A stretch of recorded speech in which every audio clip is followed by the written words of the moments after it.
ఏమంటాడండి? శాంతంగా జీవించబడ్డాడు.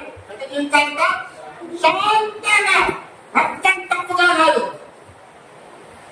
రక్తంగా పిల్లల ఎప్పుడు ఒక్కరినొకరు అర్థం చేసుకోలేని పరిస్థితుల్లో ఎప్పుడూ గొడవలే. అక్కడ పక్కన వాళ్ళ దగ్గర గొడవలే, పళ్ళు తీరితే వాళ్ళ గొడవలే, స్నేహం దగ్గరికి పోతే వాళ్ళ గొడవలే, బంధువుల దగ్గరికి పోతే గొడవలే. ఎప్పుడు చూసినా ఇదే ఇదే బతుకు. ఫ్రీగా, శాంతంగా, సమాధానకరంగా బ్రతకడానికి నేర్చుకోలేని వ్యక్తులకు ఈ గొడవలు తప్ప మరేంటి? ఎవరికైనా 10 రూపాయలు డబ్బులు కంటే వారు మనకి ఏదంటే మనము ఏం చేస్తున్నాం? తప్పుదారులకు వెళ్ళిపోయేదానికి ప్రయత్నిస్తాం.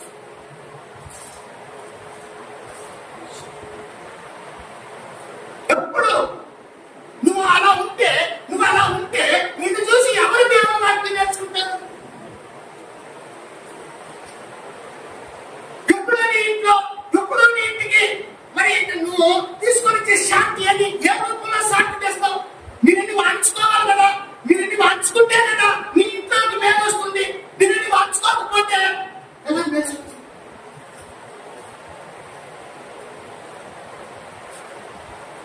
నువ్వు 20 ఏళ్ళు దేవుని మందిరానికి వెళ్ళావు, 10 ఏళ్ళు దేవుని మందిరానికి వెళ్ళావు, 30 ఏళ్ళు దేవుని మందిరానికి వెళ్ళావు. ఏం నేర్చుకున్నావు? చాలి కాని మాట, అబద్ధం, వారలేదు, గొడవలు, జగడాలు, ఈర్ష్యలు, కక్షలు, కార్పణ్యాలు, కపటము, ఇటువంటివన్నీ పెట్టుకుంటే నువ్వు ఏమి దేవునిలో నేర్చుకున్నది? నువ్వు ఎక్కడ ఇంకొక వ్యక్తికి దారి చూపిస్తావు? నువ్వు దారి చూపించాలి కదా. నువ్వు దారి చూపించలేకుండా ఉంటే ఇంకా ఇంట్లో సంపాదించుకొని తెచ్చుకొని వండుకొని తినేదాన్ని దాన్ని బతుకు. అందుకెందుకు దేవుని మందిరానికి వచ్చేది?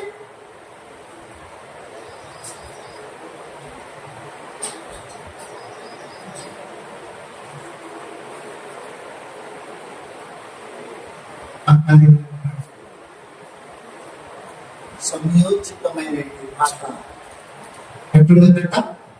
బంగారు పళ్ళెములు, వెండి పళ్ళెములు, బంగారు పళ్ళెములు. చల్లని మాట కష్టాల్లో ఉన్న వ్యక్తికి, బాధల్లో ఉన్న వ్యక్తికి, రక్షణ లేకుండా దారి తెచ్చిపోయే వ్యక్తికి మనసు లాంటి సంయోగం.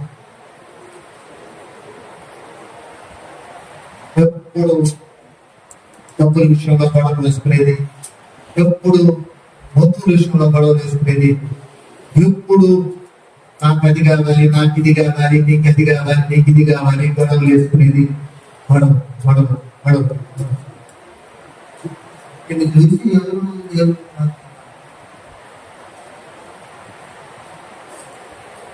నాలుగు దేవుని మాటలు చెబితే నీ నోట్లో ఉద్యోగం రాకపోతాయా? నువ్వు నేర్చుకుంటే కదా నీకు వస్తుంది. చాడీలు చెప్పడానికి ఎవరు నేర్పించారు? కూతురు మాట్లాడడానికి ఎవరు నేర్పించారు? సరస్వతులు మాట్లాడడానికి ఆ ఇంటి కథ, ఈ ఇంటి కథ, ఆ అన్నది, ఈ అన్నది, ఈ అన్నది, ఆ అన్నది, ఇది మాట్లాడడానికి మాత్రం బాగా చాకచక్యంగా ఉంటుంది. శాంతంగా బ్రతకడానికి ఏం కోరుకున్నాడైనా చూడండి. ఎవరిని దూషింపట జగడమాడని వారు శాంతులై ఉండవలని వారికి జ్ఞాపకం.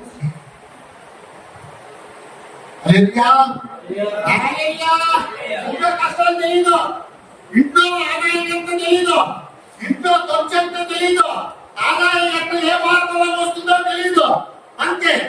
దాని గురించి ఇంట్లో అన్నదమ్ములు గొడవ వేస్తున్నారు. వాడికి తీసి ఇచ్చినారా, నాకు తీసి లేదా, వాడికి జీన్స్ ప్యాంట్ తీసుకున్నారా, నాకు తీసి లేదా, నేను దేని పని, నేను బాంబ్ స్కూల్, నేను దేని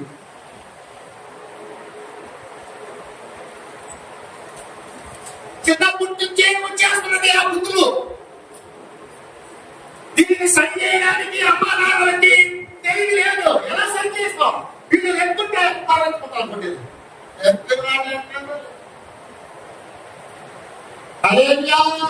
మన ఇంటి కష్టాలు బిడ్డల్ని చెప్పడానికి నా భాష, మన పేదవాళ్ళని చెప్పుకోవడానికి వాళ్ళకి నా భాష సింధు. వాళ్ళు అడిగిందంతా తీసి వాళ్ళకి ఇచ్చి వాళ్ళని లోకంలోకి మనం ఏం చేస్తారంటే దానికి ఒక ఉంగరం తీసి ఇచ్చినామప్ప, ఉంగరాన్ని అందరికి అప్పుడే పెళ్లి ఏం లేదు. చెప్పలేదు సెల్ ఫోన్ గురించి చెప్తా, బైక్ గురించి చెప్తా. అదేమన్నా బైక్లా 15వ తేదీ కనుక నీళ్ళు వేసేస్తాను అంటే దాన్ని మాత్రం విని నీళ్ళు వేసేస్తానంట కొద్ది మర్చిపోయిన ఏదైనా చేయవచ్చు, తప్పులేదు. కానీ క్రీస్తు సువార్త కన్నా ముఖ్యమైనది కాదు అది. అంటే నీ దృష్టిలో ఇది దేవుని యొక్క సువార్త ముఖ్యమైనదిగా అనిపించలేదు కాబట్టి నువ్వు దాన్ని పక్కన చేస్తావు. దేవుని యొక్క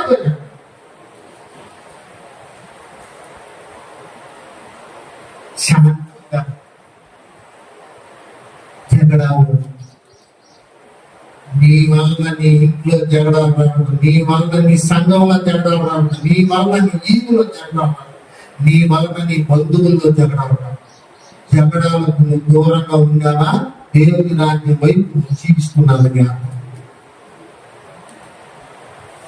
నువ్వు ఏం నేర్చుకోవాలి, నువ్వు పోట్లాడినా, నువ్వు ఏ విధంగా ఎంచుకున్నా, నువ్వు న్యాయం న్యాయం అని నువ్వు ఎంత పోరాడినా నీకు వచ్చేది ఎక్కడో ఒక దగ్గర తప్పిపోయే ప్రమాదం.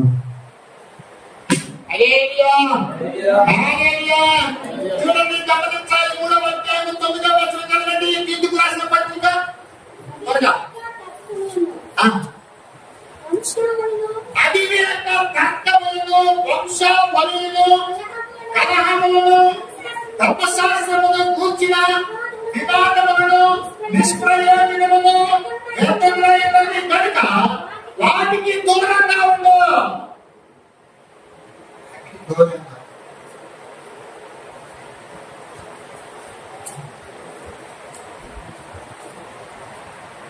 దేవుని వాక్యం అర్థం అవ్వాలంటే ప్రాంతంలో నడిపి, వాక్యం తెలుసుకోవాలంటే వాక్యం కనగలి. ఈ రెండు చేస్తే నీ కుటుంబానికి నువ్వే దీవెనల పుట్ట. నీ ద్వారా నీ ఇంటికి ఆశీర్వాదం. నువ్వు అబద్ధమాలుగా ఉంటే, నువ్వు జగడాలు వేసే వ్యక్తిగా ఉంటే, నువ్వు కలహాలు పెట్టే వ్యక్తిగా ఉంటే, నువ్వు దేవునికి విరుద్ధమైన వివాదాలు నేర్పుకునే వ్యక్తిగా ఉంటే నీ దగ్గర దేవుడు ఎలా వస్తాడు? ఎలా వస్తాడు చెప్పు? నువ్వు అత్యధికంగా నీతిగా మంచి వ్యక్తిగా మంచివాడిగా అనిపించుకోవచ్చు. దేవుడు నిన్ను ఎలా మెచ్చుకుంటాడు? నీకు ఏంటి జోలి? నీ ఆత్మీయ జీవితానికన్నా మించిందా ఇవన్నీ? నీ ప్రాణాన్ని దేవుళ్ళు రక్షించుకోవడానికి కదా నువ్వు దేవుళ్ళకి వచ్చింది. దానికి మించిన పని ఇంకేమున్నది? ఏ విధమైనది వాటికి నీకేంటి జోలి? నువ్వే వెళ్ళిపోతున్నావు, నువ్వే కల్పించుకుంటావు, నువ్వే ఎంటర్ అయిపోతున్నావు. నీతో దేని మీద నీకు దృష్టి ఉండాలో ఆ దాని మీద నువ్వు దృష్టి పెట్టకుండా పక్క వాటి మీద దృష్టి పెట్టడం వల్ల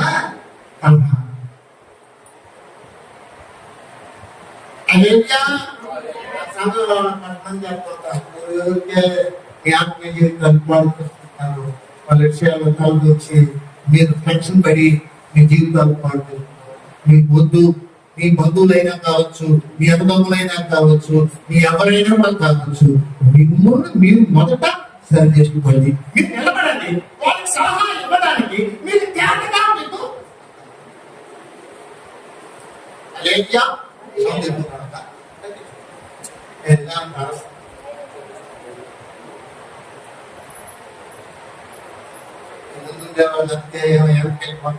ఈసారి ఏం చేస్తారు? క్రిస్మస్ కన్నా ఆవిడ పెట్టి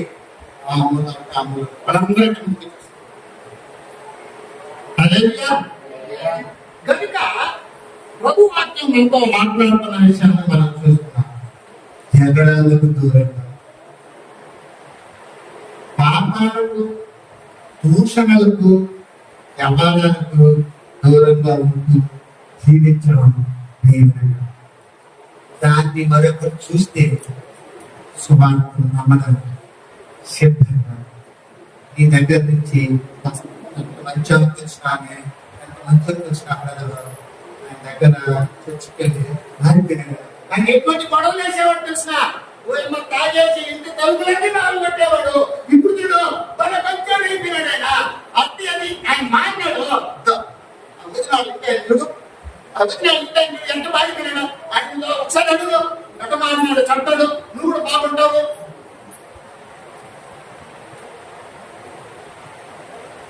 భార్య చెబితే నచ్చదు, భర్త చెబితే నచ్చదు.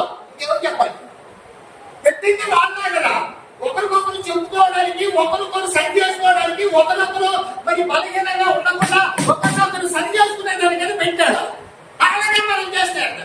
నీ ఇంట్లో ఎవరైనా ఉన్నారంటే వాళ్ళని ఎందుకు పెట్టాడంటే నీ ఆత్మీయ జీవితాన్ని పాటు చేసుకోకుండా బలపరచలేదంటే వాళ్ళని పెట్టాడు. నువ్వు బలంగా ఉండాలనుకో, మంచి దేవుని బిడ్డలే బలంగా ఉండాలనుకో, నువ్వు కూడా ఒక దినంలో పడిపోతావు. అయ్యావో నువ్వు ఆడుకోవడానికి ఒక వ్యక్తిని పెట్టాడు.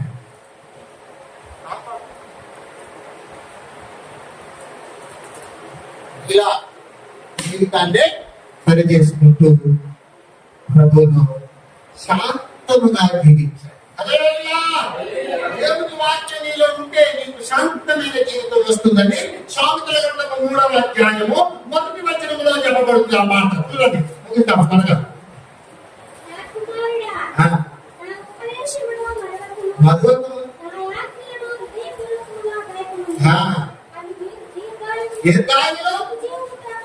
సంవత్సరంలో శాంతినిచ్చేది దేవుని వాక్యం. ఆ వాక్యం నీ దగ్గర లేదంటే నువ్వు శాంతంగా బ్రతకడం లేదు.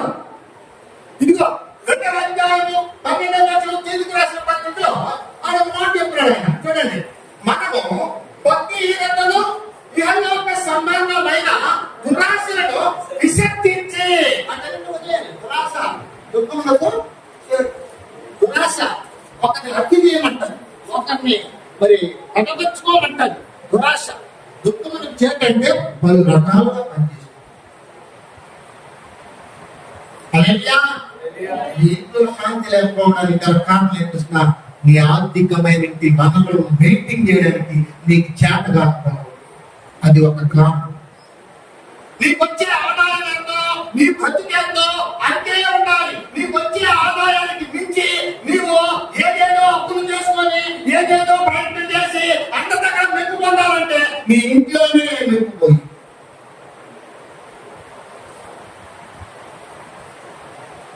నీ భార్య కావచ్చు, నీ భర్త కావచ్చు, నీ పిల్లలు కావచ్చు, తల్లిదండ్రులు కావచ్చు, అప్పులు చేసి తెచ్చి పెట్టి అది చేద్దాం ఇది చేద్దాం అన్నారు. అందరూ కలుసుకొని తినేసి నేనేం చేసి మాకేం తెలుసు. అది అందరికీ వస్తుంది, అందరి దగ్గరికి అక్కడికి వస్తుంది. శాంతంగా బ్రతకడానికి ఏది మార్గమో ఆ మార్గాన్ని